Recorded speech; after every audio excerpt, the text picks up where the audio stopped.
উম্মে হাবিবা বলেন, হাবশা আমার এমন এক জীবন শুরু হয়ে গেল যে আমার উপরে যেন একটা ঘূর্ণিঝড় চলছে, মহাসংকট, আমার কেউ নাই। সংকটের ভেতরেও যখন আমি আমার আল্লাহকে ডাকতেছিলাম, আমার আল্লাহ খুশি হয়ে গেছে। আমার সুখের দিন চলে আসলো, আধার কেটে গেল, আলো জ্বলে উঠলো। আমার ঘরের দরজায় নাজ্জাশী বাদশার পক্ষ থেকে পয়গাম সহ এক দাসী কারণ দেখলাম চিঠি লইয়া আগমন করেছে। দরজায় দাঁড়ায় জিজ্ঞেস করলাম, এই দাসী কোত্থেকে এসেছে? নাজ্জাশী বাদশার পক্ষ থেকে এসেছি। কি নিয়ে এসেছো? উম্মে হাবিবা, তোমার বিয়ার পয়গাম নিয়ে এসেছি। কিসের বিয়ের পয়গাম? তোমার কাছে বিবাহের পয়গাম পাঠাইছে হাবিবুল্লাহ রাহমাতুল লিল আলামিন মুহাম্মাদুর রাসূলুল্লাহ সাল্লাল্লাহু আলাইহি ওয়াসাল্লাম বাদশার মাধ্যমে তোমার কাছে বিয়ের পয়গাম পাঠাইছে। তুমি যদি রাজি হও তাহলে রাহমাতুল লিল আলামিনের ঘরে যাইবা, বউ হয়ে যাইবা। হযরত উম্মে হাবিবা বলেন, জিন্দেগীর সবচেয়ে সুন্দর সময় আমার এসে গেল, যে আমি যারে পাইতে চাই, আমি যাকে আখিরাতের পাইতে কালেমা করেছি, তাকে আমি দুনিয়ায় পাইয়া গেলাম। যারে আমি পরে পাইতে চেয়েছি, তাকে আমি আগে পাইয়া গেলাম। যে আল্লাহরে পাওয়ার জন্য, খুশি করার জন্য আমি হিজরত করেছি, সেই আল্লাহ তাআলাকে আমি কাছে পেয়ে গেলাম। কারণ মুহাম্মদুর রাসূলুল্লাহ সাল্লাল্লাহু আলাইহি ওয়াসাল্লাম নিজের থেকে কিছু কয় না। রাসূল যেহেতু পয়গাম পাঠাইছেন, এই পয়গাম রাসূলুল্লাহর পক্ষ থেকে, এই পয়গাম আসমানের মালিক আল্লাহর পক্ষ থেকে।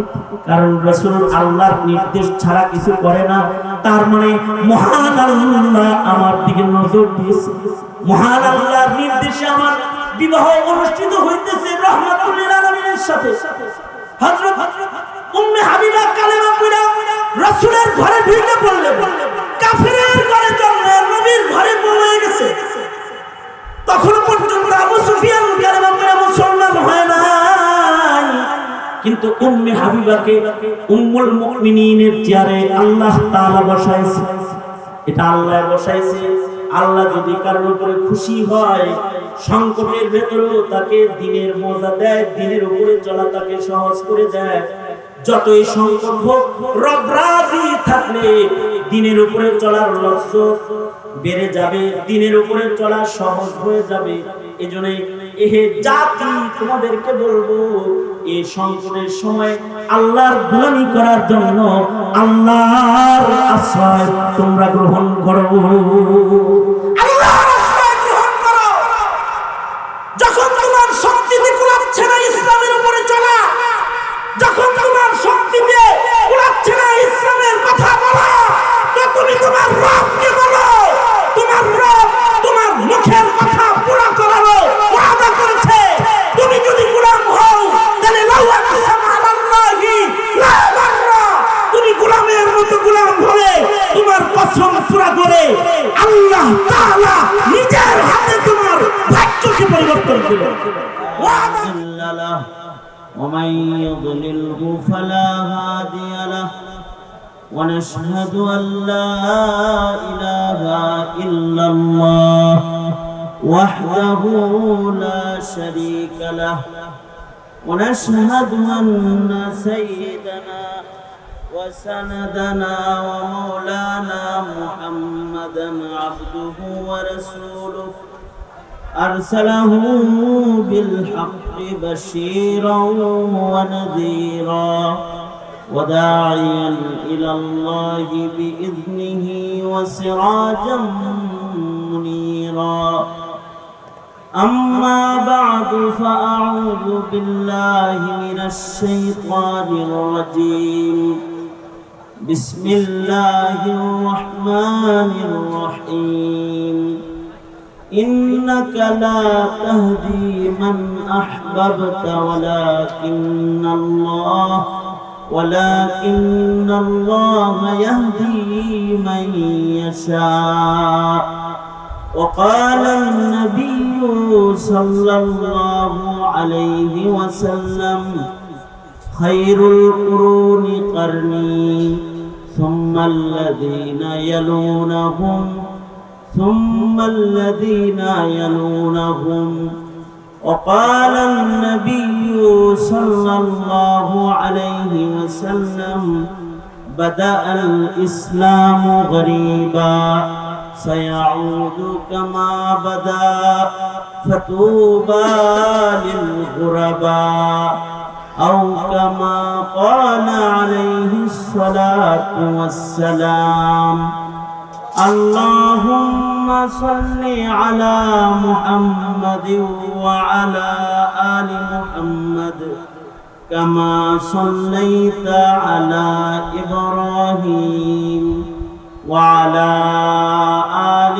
إبراهيم إنك حميد مجيد اللهم بارك على محمد وعلى آل محمد كما باركت على إبراهيم وعلى آل إبراهيم إنك حميد مجيد الحمد لله জামি ইসলামিয়া ইমদাদুল উলুম আয়োজিত ইসলামী মহাসম্মেলনের মুহতারাম সদর মুহতারাম সভাপতি উপস্থিত হযরত বুজুর্গ উলামায়ে কেরাম সম্মুখবাণী সমবেত দিন প্রিয় ইসলাম প্রিয় দিনদার ইমানদার মুমিন মুসলমান ভাইরা পর্দার আড়াল থেকে আলোচনায় শামিল মা বোনেরা বিশ্বজগতের মালিক বিশ্ব প্রতিপালকের বিশ্ব দরবারে কালিমাতুর শকর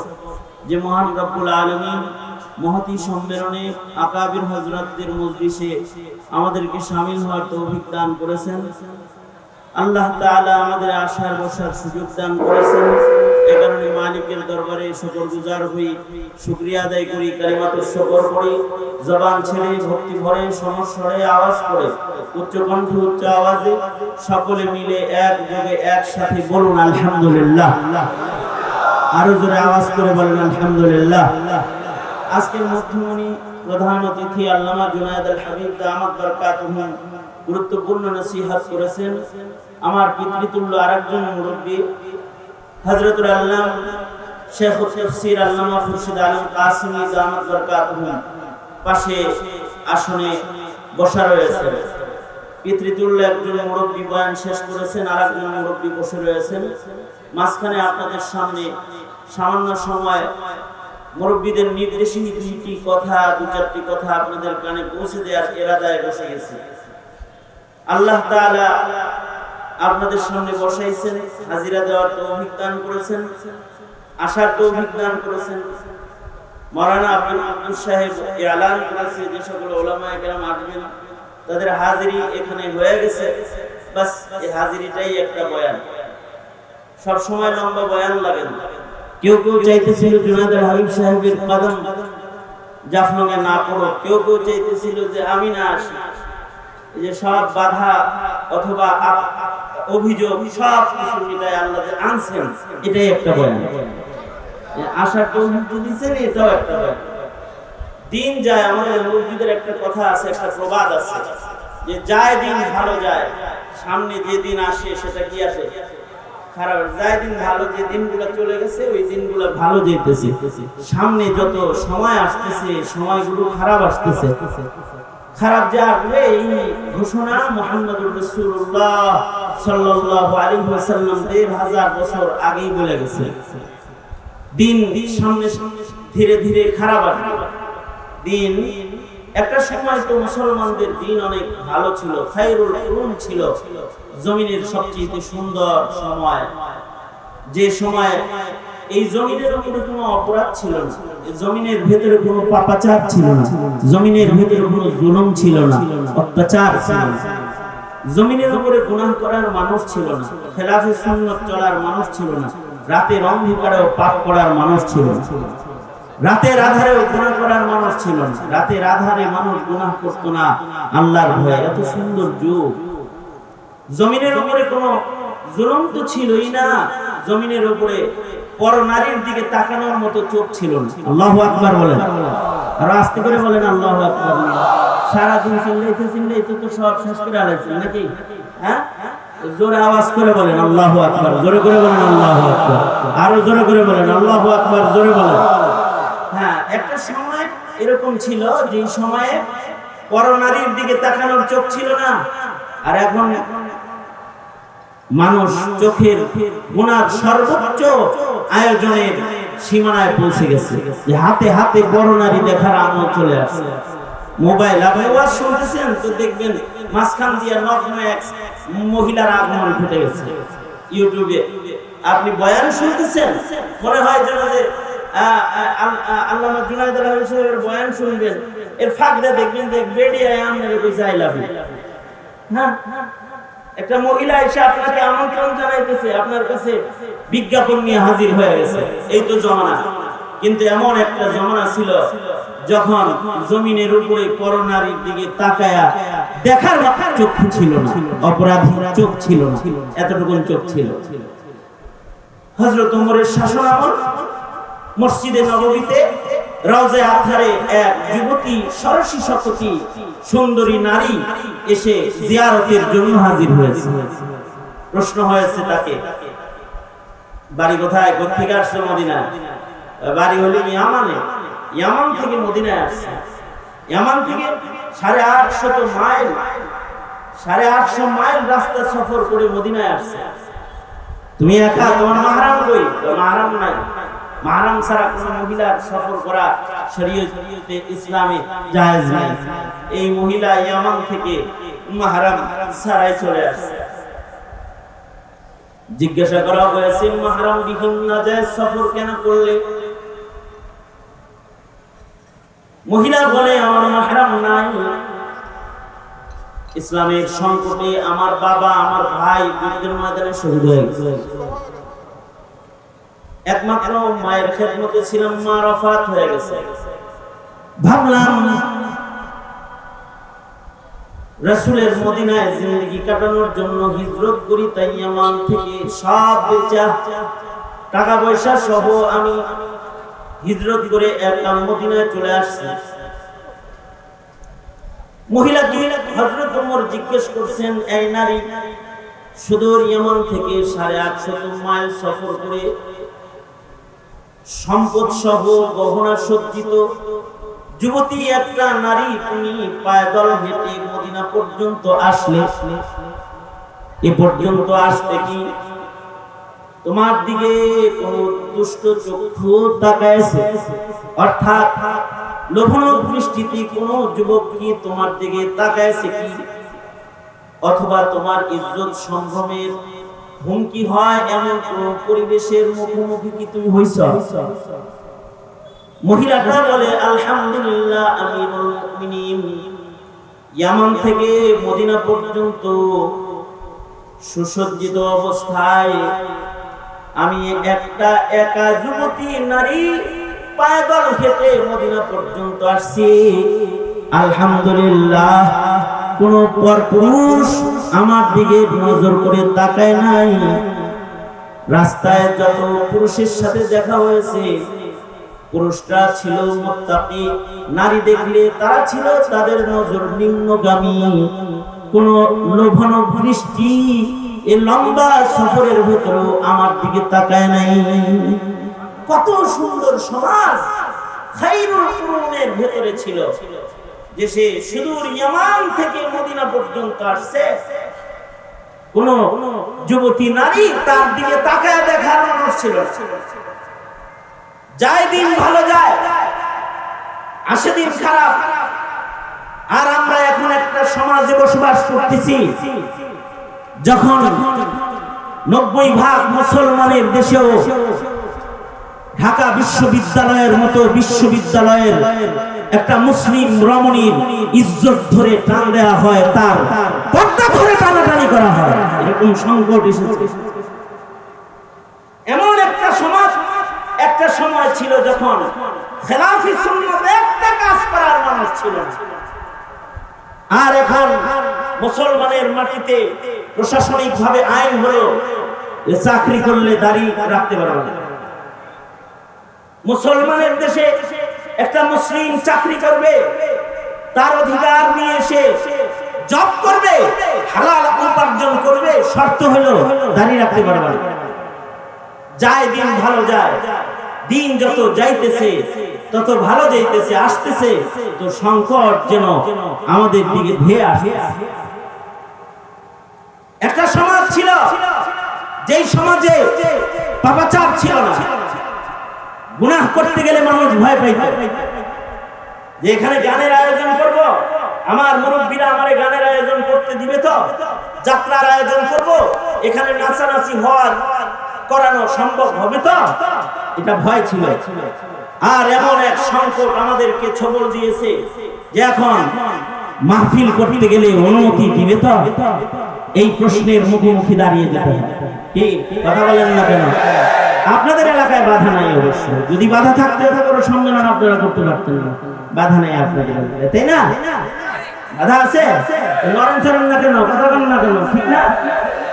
সংকট এরকম আসছে যে একটা সময় পাপাচার করতে গেলে পারবে কিনা এটা ভয় রাখতে দিবে। আর এখন এমন একটা সমাজ, কোরআনের আলোচনা আপনাদেরকে শোনাতে আয়োজকরা চিন্তা করে প্যান্ডেল ঠিক থাকবে তো, অথবা হরন ঠিক থাকবে তো, নাকি আবার পুলিশে খুলে নেবে, তাফসীরের কথা বলবে, কোরআনের কথা বলবে, বলতে পারবে তো? সংকট সামনে এসেছে, মনে রাখতে হবে সংকটের দিনেই হলো মুমিনের উন্নতির আসল সময়। মুমিনের ব্যবসা জমেই যখন সংকট আসে, তখন মুসলমানের ভয়ঙ্কর সংকট যখন আসে, সত্যিকারের মুমিনের বাণিজ্য, ঈমানের বাণিজ্য তখনই উন্নত হয়। ইসলামের প্রথম যুগ ছিল সংকটের যুগ। এখনো পর্যন্ত আল্লাহর নাম বলার কারণে আপনাদের জিহ্বায় কেউ পেরেক দেয় নাই, কিন্তু ইসলামের ইতিহাসে এমন সময় গেছে যখন আল্লাহর নাম উচ্চারণ করলে তার মুখে পেরেক লাগানো হয়েছে। হযরত বেলাল আল্লাহর নামে জিকির করছে অপরাধী, হযরত বেলালের জিহ্বা টেনে ধরে জিহ্বার ভেতরে পেরেক বসানো হয়েছে। আবু যার গিফারি আল্লাহর নাম নিয়েছে কারণে মাতাফে বাইতুল্লাহতে আবু যার গিফারিকে রক্তাক্ত অবস্থায় বেহুশ হয়ে জমিনে পড়ে যেতে হয়েছে। হযরত আবু যার কালেমা পড়েছেন এমন এক সংকটের দিনে, যখন হযরত আবু যার গিফারি মাতাফে বাইতুল্লাহতে দাঁড়ায় এক আল্লাহর ওয়াহদানিয়তের বাণী উচ্চারণ করেছে, লা ইলাহা ইল্লাল্লাহ। আবু যার গিফারির মুখে উচ্চারিত হয়েছে, আশহাদু আল্লা ইলাহা ইল্লাল্লাহ ওয়া আশহাদু আন্না মুহাম্মাদার রাসূলুল্লাহ। জবানে যখন কালিমা শাহাদাত উচ্চারিত হয়েছে, তো মুখে কালিমা এসেছে, এতটুকু অপরাধে হযরত আবু যার গিফারিকে বাইতুল্লাহর মাতাফের ভিতরে কাফেররা ঐক্যবদ্ধভাবে আক্রমণ করে তাকে রক্তাক্ত করে বেহুশ করে বাইতুল্লাহর মাতাফে ফেলে দিয়েছে। কালিমা লিখে উচ্চারণ করেছে, এখানে আগুনের অঙ্গরার ভিতরে শুইয়ে দিয়েছে। হযরত আম্মারকে শুলিতে চড়তে হয়েছে, হযরত সুমাইয়াকে কালেমা পড়ার অপরাধে লজ্জাস্থানে বর্ষার আঘাতে শাহাদাত বরণ করতে হয়েছে। অতটুকু সংকট তো এখনো পর্যন্ত আসে নাই, যখন কালেমা পড়লে দেশ ছেড়ে দেশান্তর হতে হয়েছে।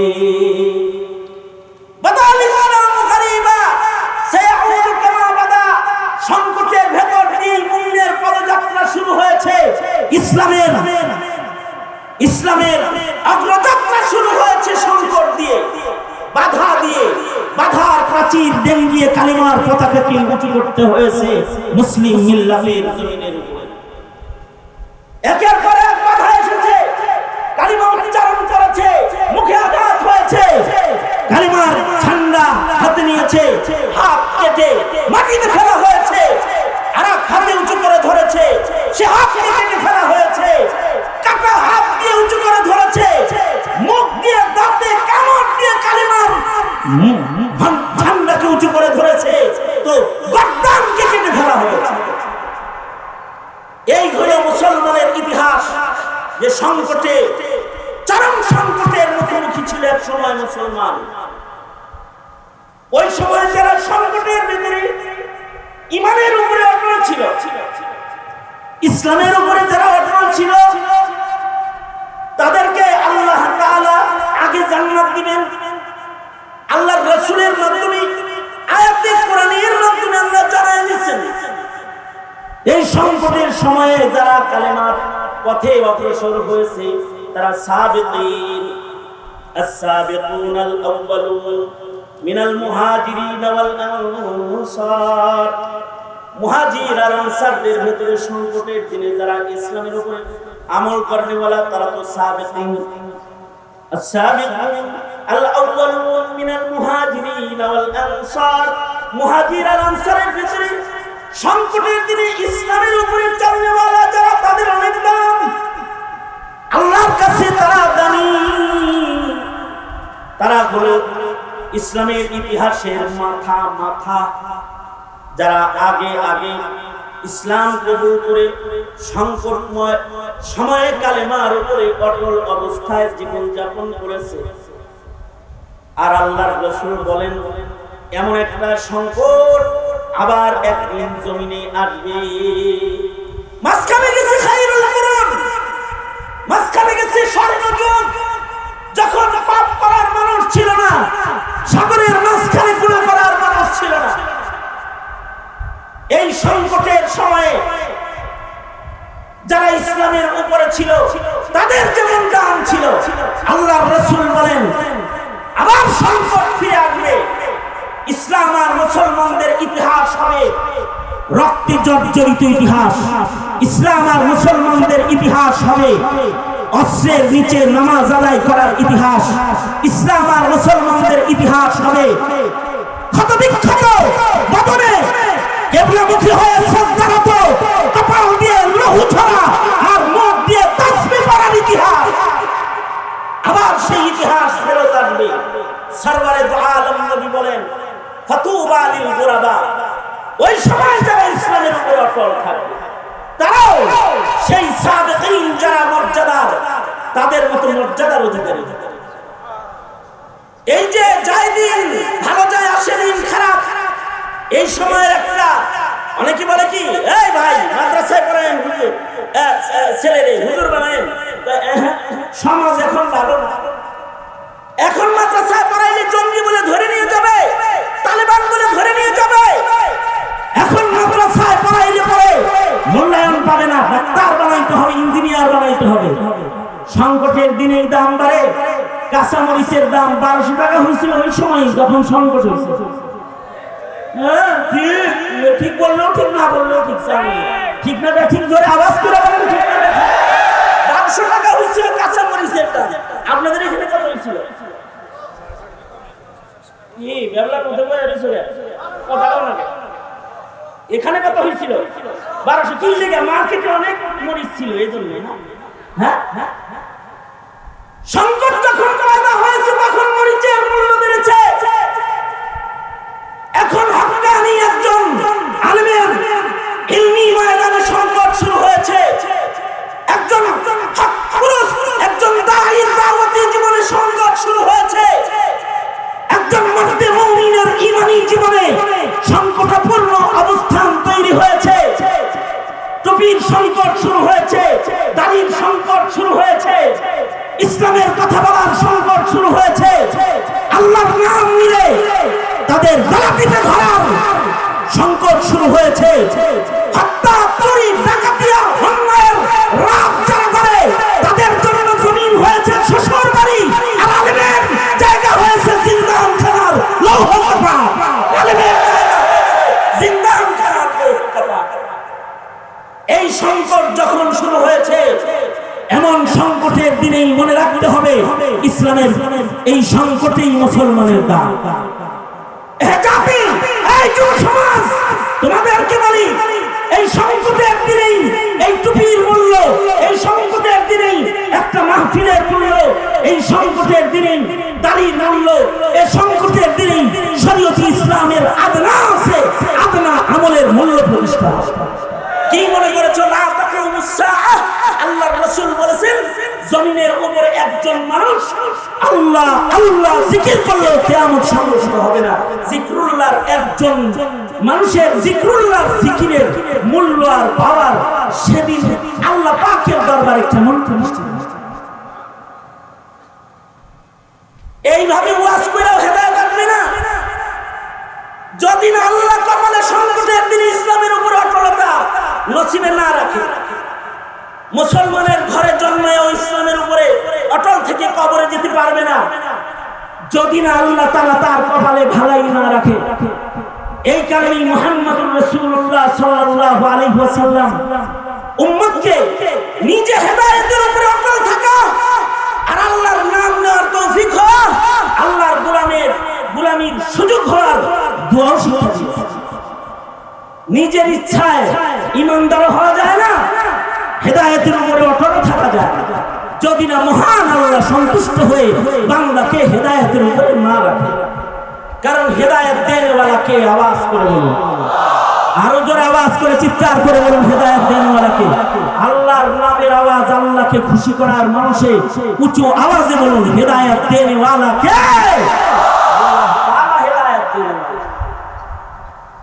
আমি বয়ান করবো অথবা সারাদিন ধরে বয়ান করছে, এই কারণে জাফলংবাসী হেদায়েত হয়ে যাবে যদি না আল্লাহ তাআলা কপালে হেদায়েত না রাখে। হবে না, হবে না। এই কারণে আল্লাহর রাসূল সুন্দর সুন্দর দোয়া শিখাইছেন। বেশি কথা না বলে সংকটের দিনে দোয়ার আহ্বান জানান, যে বেশি বেশি দোয়ার আমল শুরু করেন। এই সংকটের সময় কি দোয়া করবেন? হেদায়েতের উপর অটল থাকার কিছু দোয়া আছে, সেই দোয়াগুলো করবেন। প্রতি নামাজের পরে আল্লাহর রাসূল কিছু দোয়া শিখাইছেন, যা প্রতি নামাজের পরে পড়ানো সুন্নাত দোয়া। ফরজ নামাজের পরে দোয়া কবুল হয়। আল্লাহর রাসূল ফরজ নামাজের পরে কিছু দোয়া বিল ইহতিমাম করতেন। তার ভিতরে একটা দোয়া আমার সাথে পড়েন, আল্লাহুম্মা বলেন। আর যারা পারেন তারা তো পারেননি, যারা পারে না আপনাদের সাথে করলে তাদের জবানে দোয়াগুলো এসে যাবে। বলেন আল্লাহুম্মা আইন্নি আলা যিকরিকা ওয়া শুকরিকা ওয়া হুসনি ইবাদাতিক। এর চেয়ে জোরে পারেন না? পারেন? কিরকম পারেন দেখি? আরে আমি বলি তারপরে বলেন, সুন্দর করে বলবেন আল্লাহুম্মা। আরেকটু বাড়ান, আল্লাহুম্মা। আওয়াজ করে বলেন আল্লাহুম্মা আইন্নি আলা যিকরিকা ওয়া শুকরিকা ওয়া হুসনি ইবাদাতিক। আল্লাহুম্মা আইন্নি আলা যিকরিকা ওয়া শুকরিকা ওয়া হুসনি ইবাদাতিক। তার মানে আল্লাহর রাসূল বলতেছে, আল্লাহরে কও যে আল্লাহ আমি আপনার নাম উচ্চারণ করতে পারবো না যদি না আপনি সাহায্য না করেন, আপনি যদি তৌফিক না দেন, আপনার মদদ যদি শামিলে হাল না হয়, আপনার নামের জিকির আমার মুখে বের হবে না। তাই আল্লাহ আপনার নামের জিকির করার তৌফিক আমাকে দান করেন। আপনার নিয়ামতের শুকর আদায় করার তৌফিক আমার হবে না যদি না আপনি আমার মুখে বের না করে দেন আলহামদুলিল্লাহ। ও আল্লাহ আপনি আমাকে শুকর করার তৌফিক দান করেন।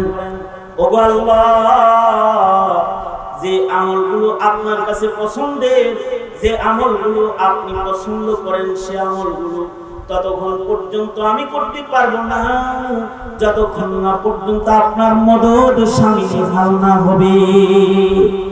আপনি তৌফিক দিলেই করা সম্ভব, আপনি তৌফিক না দিলে করা সম্ভব না। আল্লাহর নামের তাকবীর, আল্লাহর নামের উচ্চারণ মুসলমানের ঘরে জন্মানোর পর অনেকের মুখে বের হয় না, বের হয় না। মার্কা বের হবে, আল্লাহু আকবার বের হবে না, আল্লাহু আকবার বের হবে না।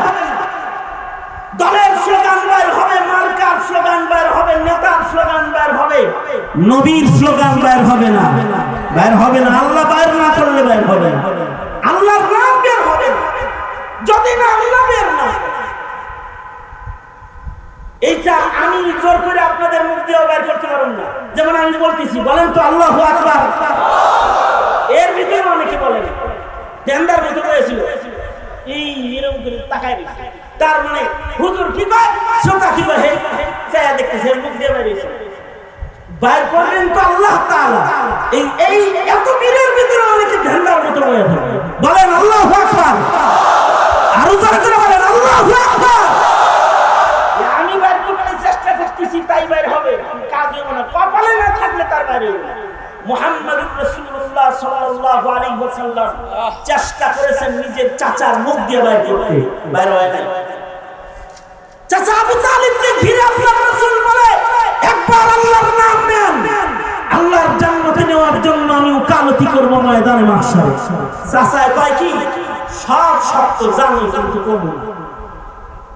তুমি সত্য নবী তাও জানি, তোমার দ্বীন সত্য তাও জানি, কোরআন সত্য তাও জানি, লাত উজ্জা হুবুল এগুলোর জিকির করার পরে এইটি বাদ দিয়ে বাংলাদেশ জিকির বাদ দিয়ে লা ইলাহা ইল্লাল্লাহ কইতে পারবো, এ কইতে পারবো না। বলতে বলতেই মালাকুল মউত এসে রূহ কান্দে লয়ে গেছে। আল্লাহর রাসূল কান্দে, হ্যাঁ চাচা একটা বার রবের নাম বললাম না, যদি একবার বলতাম তাইলে আমি আদালতে কিবরিয়া দিয়ে তোমার পক্ষে দাঁড়াইতাম। নবী আফসোস করে কাঁদতেছে। আল্লাহ তাআলা তার বন্ধুকে ডেকে বলতেছে, ইন্নাকা লা তাহদি মান আহবাবতা ওয়ালাকিন্নাল্লাহা ইয়াহদি মান ইয়াশা। ওগো বন্ধু, আপনি চাইলেই হবে না, আমি চাইতে হবে। আপনি ভালোবাসলে হবে না, আমি ভালোবাসতে হবে। মোল্লায় ভালোবাসলে কাজ হবে না, আল্লাহ ভালোবাসতে হবে।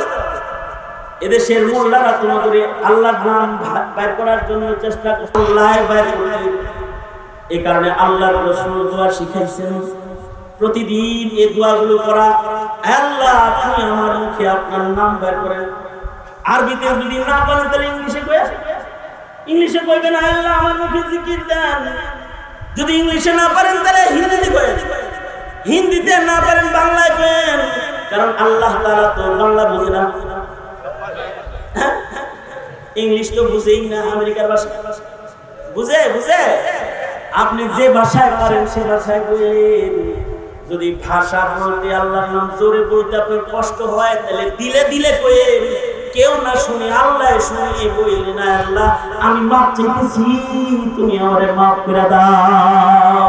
দিল দিয়ে বললেন, কারণ দিল দিয়ে এমন জাত ইয়ালামু বিজাতিস সুদূর, হৃদয়ের কল্পনা হৃদয়ের কথাও তিনি শোনেন, তাও বলতে পারবেন না। তো আল্লাহ তাআলার কাছ থেকে মদদ পাওয়ার আশা রাখছেন, আল্লাহর কাছে চাইলেন মদদ।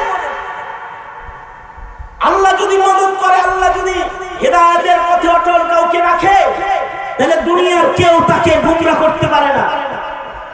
আর আল্লাহ যদি কাউকে গুমরাহ করে দেয়, পৃথিবীর সবাই মিলে হেদায়েতের উপরে রাখতে পারে। আল্লাহ যদি কাউকে গুমরাহ করে দেয়, এই কারণেই কেউ আছে ঘরে মুসলমানের ঘরে জন্মেও নাস্তিক হয়ে যায়, খাতমে নবুওয়াত অস্বীকারী হয়ে যায়, আসাদ নূর হয়ে যায়, নাস্তিক মুরতাদ হয়ে যায়, মুসলমানের ঘরে জন্মে কিন্তু নাস্তিক হয়ে যায়। কেউ আছে নেককারে তাহাজ্জুদ পূজার বাপের ঘরে জন্মে নবীর বিরুদ্ধে কথা কয়, ইসলামের বিরুদ্ধে কথা কয়, তার মানে আল্লাহ কবুল করতেছে না। আবার কেউ আছে আজরের ঘরে জন্মায় কিন্তু খলিলুল্লাহর মতো পেয়ারা হয়ে যায়, মুশরিকের ঘরে জন্মায় কিন্তু আল্লাহ পাকের কাছে পেয়ারা হয়ে যায়। এই কারণে প্রতিটা মুমিন আল্লাহর কাছে হিদায়াত চাইবে, নেক কাজের তৌফিক চাইবে, আল্লাহ পাকের পছন্দের কাজ করার জন্য আল্লাহর কাছ থেকে তৌফিক চাইয়া দিবে। কারণ আল্লাহ কবুল করলে কাফেরের ঘর থেকেও জান্নাত পয়দা হয়, আর আল্লাহ পছন্দ করলে মুসলিম হওয়ার পরেও বঞ্চিত হয়ে যায়। দুশমনের ঘরে ইসলাম পয়দা হয়ে যায়, ইসলামের দুশমনের ঘরে।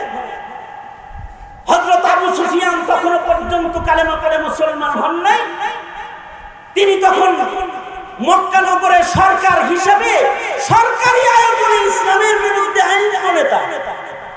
তিনি কি আইন করে? কেউ যদি ইসলামের কথা কয় তার গলা টিপা ধরবে, কেউ যদি মুসলমান হয় তারে গাছে লটকে পিটাবি। এগুলো হলো আইন, আবু সুফিয়ানের আইন।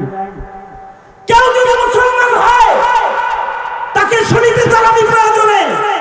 এগুলো হলো সরকারি আয়োজনে মক্কার আইন। আইন প্রণেতার নেতাকে নেতা হলো আবু সুফিয়ান রাদিয়াল্লাহু আনহু, তখনও পর্যন্ত কালেমা পড়ে মুসলমান হয়।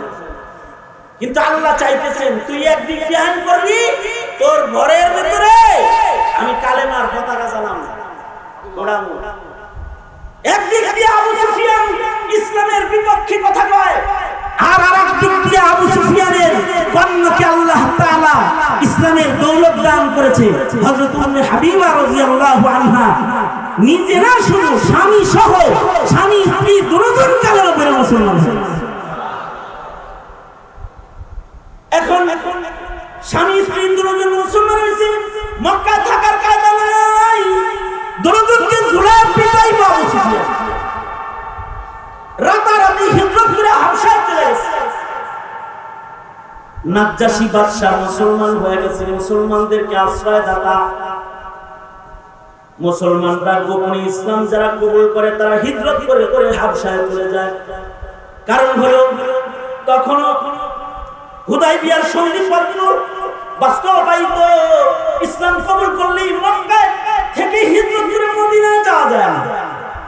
হাবশায় যে অবস্থান করতেছেন, আল্লাহ যদি কাউকে সরায় দেয় ইসলাম কবুল করার পরেও গাড়ে ধাক্কা দিয়ে সরায় দেয়। হযরত উম্মে হাবিবা একদিন স্বপ্নে দেখতেছেন ওনার স্বামীর চেহারা পাল্টায় গেছে। ভয় পেয়ে গেলেন, স্বামীর চেহারা পাল্টায় গেছে, তাইলে কি আবার ইসলাম ছাইরা জীবনে? সত্য সত্যই ঘটনা তাই ঘটল। দুইজন মুসলমান হইছে, একজন ইসলামে অটল আছে, কিন্তু স্বামী খ্রিস্টান হয়ে গেছে। খ্রিস্টান মেয়ের পিছু ধরে পালায় গেছে। ইসলামের উপরে উম্মে হাবিবা অটল রয়েছে। ইসলামের জন্য কত কোরবানি দিল, মক্কা নগর ছাড়লো, বাপের ঘর ছাড়লো, ভিটা বাড়ি ছাড়লো, হাবশায় আসলো। যে স্বামীর হাত ধরে হাবশায় আসলো, ওই স্বামীও খ্রিস্টান হয়ে গেল। কত সহায়ত্ব! হযরত উম্মে হাবিবা বলেন, হাবশায় আমার এমন এক জীবন শুরু হয়ে গেল যে আমার উপরে যেন একটা ঘূর্ণিঝড় চলছে, মহাসংকট, আমার কেউ নাই। সংকটের ভেতরেও যখন আমি আমার আল্লাহকে ডাকতেছিলাম, আমার আল্লাহ খুশি হয়ে গেছে। আমার সুখের দিন চলে আসলো, আধার কেটে গেল, আলো জ্বলে উঠলো। আমার ঘরের দরজায় নাজ্জাশী বাদশার পক্ষ থেকে পয়গাম সহ এক দাসী কারণ দেখলাম চিঠি লইয়া আগমন করেছে। দরজায় দাঁড়ায় জিজ্ঞেস করলাম, এই দাসী কোত্থেকে এসেছে? নাজ্জাশী বাদশার পক্ষ থেকে এসেছি। কি নিয়ে এসেছো? উম্মে হাবিবা তোমার বিয়ার পয়গাম নিয়ে এসেছি। কিসের বিয়ের পয়গাম?